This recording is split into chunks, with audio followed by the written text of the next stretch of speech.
Good morning, ito po ang ating latest weather update ngayong araw ng Huwebes, August 13, 2026. Ngayong araw may binabantayan nga tayo na bagyo, itong tropical storm Nangka, na nasa labas naman po ng ating area of responsibility. Malayo po ito sa ating bansa, mahigit 2,500 kilometers east-northeast ng extreme northern Luzon. At sa nakikita nga natin, generally papalayo naman po ito ng ating bansa at hindi naman makakaapekto sa ating panahon sa ngayon. At yung habagat pa rin po o yung southwest monsoon ang patuloy pong nagdadala ng mga kaulapan at mga pag-ulan dito po sa may western section ng ating bansa. Halos buong Luzon po actually ngayon ay makakaranas ng mga cloudy skies o yung maulap na panahon, mga kalat-kalat na mga pag-ulan, pagkulog at pagkidlat, maging dito rin po sa may area ng Western Visayas. So ngayong araw nga, expect natin yung mga pag-ulan sa halos buong Luzon except na lamang po dito sa may Bicol region, although pati rin po yung Camarines Norte ay makakaranas din ng mga pabugsong mga pag-ulan. Pinakamatataas naman po yung ating intensity ng pag-ulan dito sa may Zambales at Bataan, kung saan sa ngayon po ay nakataas ang yellow heavy rainfall warning sa ating mga NCR Pag-asa Regional Services Divisions. Aside naman po dyan, dito rin po sa may Occidental Mindoro, ay expect din po natin na meron po tayong mga panakanakang pag-ulan.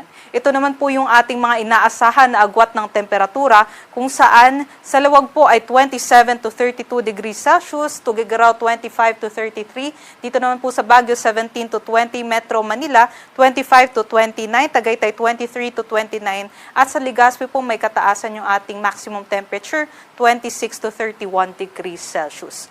Pagdating naman po dito sa may Palawan, Visayas at Mindanao, inaasahan pa rin po natin yung Palawan po. Maging dito po sa may Aklan, Antique at Capiz ay meron din pong mga pag-ulan dulot ng habagat. So, doble ingat pa rin po sa ating mga kababayan dahil posible pa rin po yung mga pagbaha at pagguho ng lupa kung meron po tayong katamtaman hanggang malalakas na mga pag-ulan dulot ng habagat. Other parts naman po ng Visayas and Mindanao ay meron po tayong mainit at malinsang panahon, especially po sa tanghali hanggang hapon, although may tsansa po tayo ng mga panandaliang buhos ng ulan dulot ng mga thunderstorm activities. Ito naman po yung ating mga agwat ng temperatura dito po sa may Kalayaan Islands and Puerto Princesa, 25 to 32 degrees Celsius, sa may Iloilo 26 to 33, Cebu 27 to 33, dito naman sa Tacloban 27 to 34, Cagayan de Oro 25 to 34, Davao 26 to 33, at Zamboanga naman 25 to 34 degrees Celsius.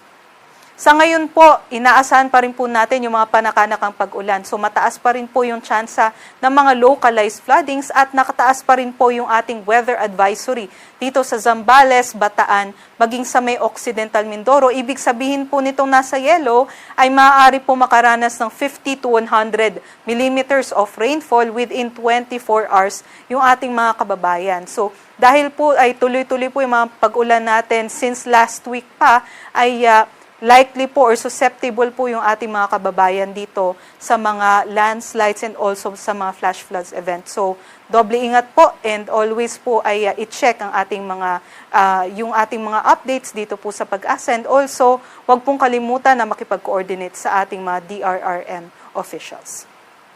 Para naman po sa kalagayan ng ating karagatan, wala naman po tayong nakataas na gale warning. So, pwede din pong makapalaot yung ating mga kababayan sa anumang seaboards ng ating bansa.